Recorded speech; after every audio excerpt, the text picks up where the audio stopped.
Hey, what's up? It's Phoenix and welcome back to my YouTube channel.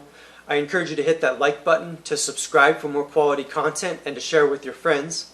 I also encourage you to check out my books on my author page. I'll put the link in the description, and I encourage you to check out the playlist tab for more videos.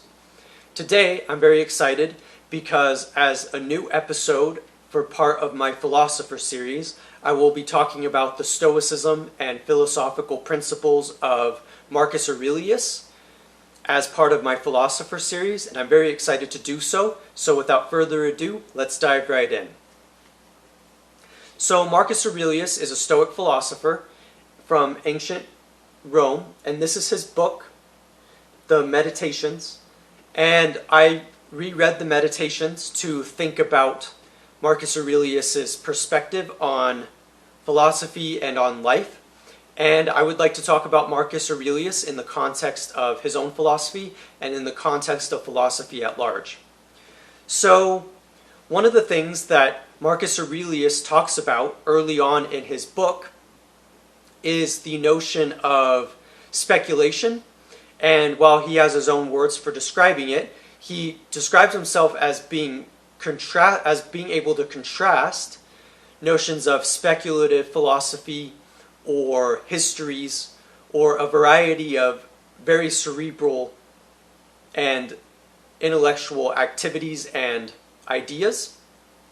And he sees philosophy as being more about moral principles rather than speculation, about morality and ethics rather than any other idea that you might find in philosophy. And so this is in sharp contrast to Plato. If you'll remember, Epictetus was someone who was similar in that he was developing a ethical system rather than focusing on the ideas or abstract notions or anything that might sometimes be a little bit more cerebral in a certain way. And so this sets Marcus Aurelius apart in that he very much is thinking about an ethical tradition, and he's trying to be able to understand what that means.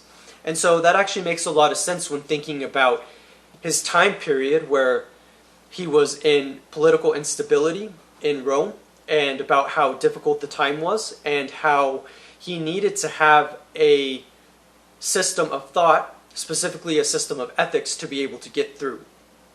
So I always find this interesting. You might remember in that other videos that I've made in my Philosopher series, I've talked about the necessity of seeing philosophy as being, I would describe, proliferating as a proliferation, and how there are a lot of different perspectives and multitudes of perspectives to be able to consult in philosophy, and that there are many different ways to be able to do philosophy and to think about it. And definitely Marcus Aurelius is seeing philosophy as being more about ethics rather than speculation.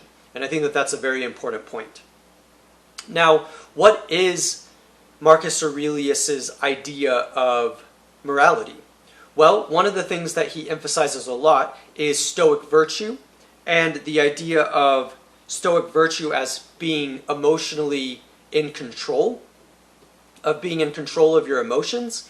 And I think this is a really interesting idea because I think it is very easy for people to become extra passionate about their feelings and to assume that their emotions are the only aspect of truth and reality.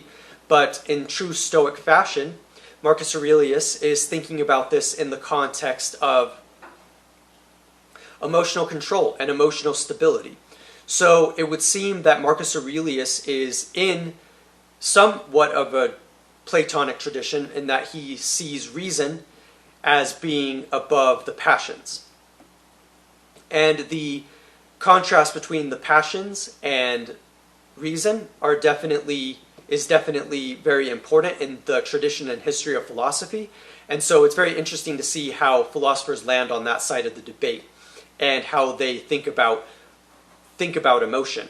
And so if you think about the definition of Stoicism, it is seen as a kind of detached view and a kind of control of emotions and moving away from the passions to be able to see the world more clearly. So it's very interesting to think about these ideas in the context of philosophy. So part of this emotional balance of being aware of your emotions and being aware of what you are expressing by way of your emotions, part of that is thinking about pain and pleasure. And if you'll remember, Epicurus talks a lot about the importance of pleasure and moderation. But it seems that for Marcus Aurelius, pleasure isn't important either. And neither is pain, as you might imagine. And so he's very much indifferent to these kinds of states of being and a way that you can live. And so he seems to be very, very interested in notions of pain and pleasure as being less important than emotional control, less important than virtue, less important than ethical thinking and morality, and these various kinds of things. So the detached viewpoint is very important to the Stoic tradition because you are very much seeing the universe as being detached in some way, or the universe as being indifferent, and so therefore seeing yourself as detached from things that happen in the world, from things that are out of your control. I think one of the strongest examples of this kind of thinking is the way that Stoicism and the way that Marcus Aurelius talk about death.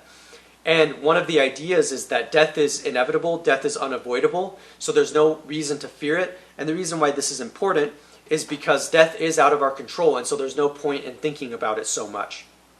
And so this is a way of having a detached perspective and being able to look at things in that way, as seeing things that are important but that aren't worth focusing too much on. Again, not speculating too much about death, which is something that's out of our control, as well as not speculating too much on the world and on society and on what all of these things become. And the reason is so that we can be detached from it and to not be as affected by it. So one specific principle that I also thought was interesting in Stoicism and in Marcus Aurelius' Stoicism is the whole notion of when someone has an opinion and it troubles you, you realize that the opinion is their opinion, it doesn't affect you, it isn't your opinion, and so therefore you can detach yourself from that kind of thing. And I actually find this to be a very intelligent remark, because I do think we are very much troubled by what other people think. We want them to think the way that we think, we want them to think what we want them to think. And it seems that if we just accept people as having different opinions that don't affect us, then it seems that we have the ability to move on and to be able to still have our own opinions, but not worrying so much about what other people think in terms of their opinions that may not be compatible with our own opinions. And I think this is a very important thing to consider. The idea that their opinion does not say anything about us, it doesn't say anything about our opinion, it doesn't say anything about our goals and our mission in life and our principles, our ethical ideas, and things of that nature.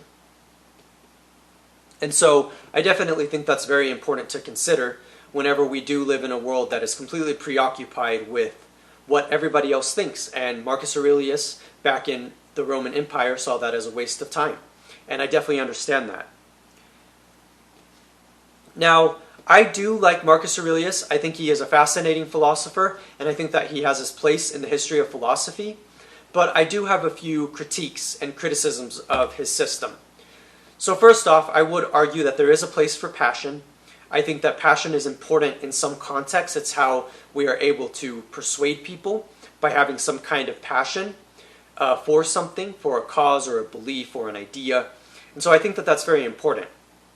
I also think that we can enjoy life. Not everything has to be so serious. I think part of the problem with Marcus Aurelius' view is that everything is so serious. Everything is a certain way, and sometimes it's not going to be beneficial to us.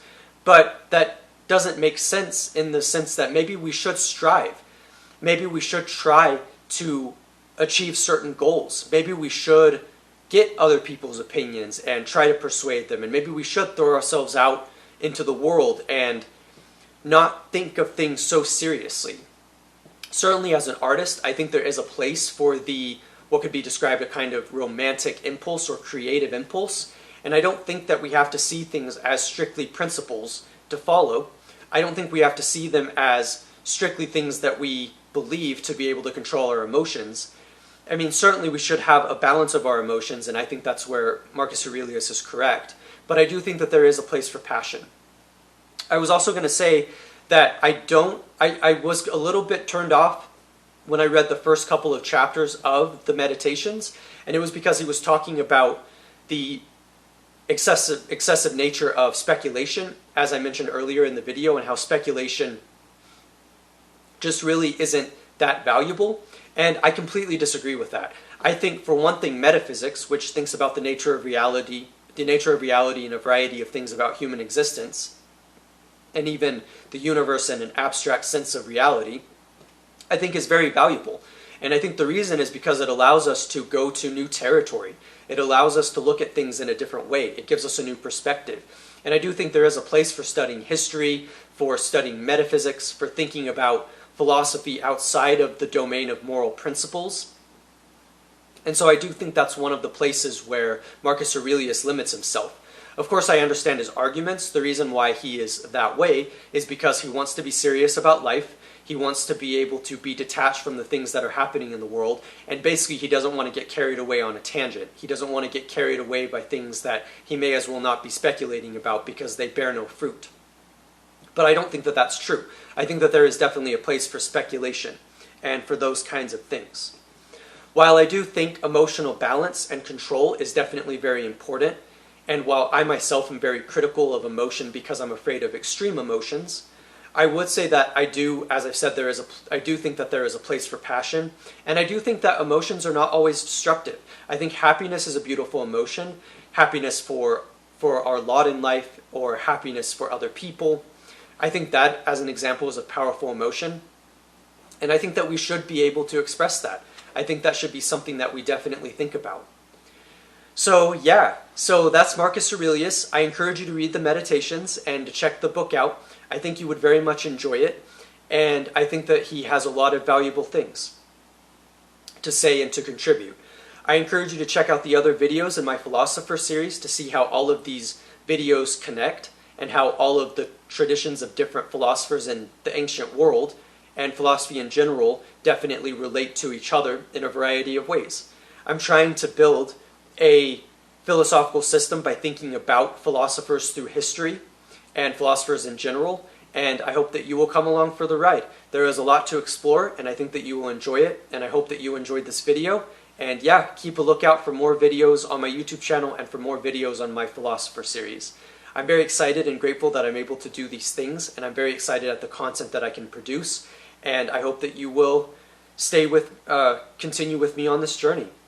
I'm Phoenix, and thank you for watching, and I will see you next time.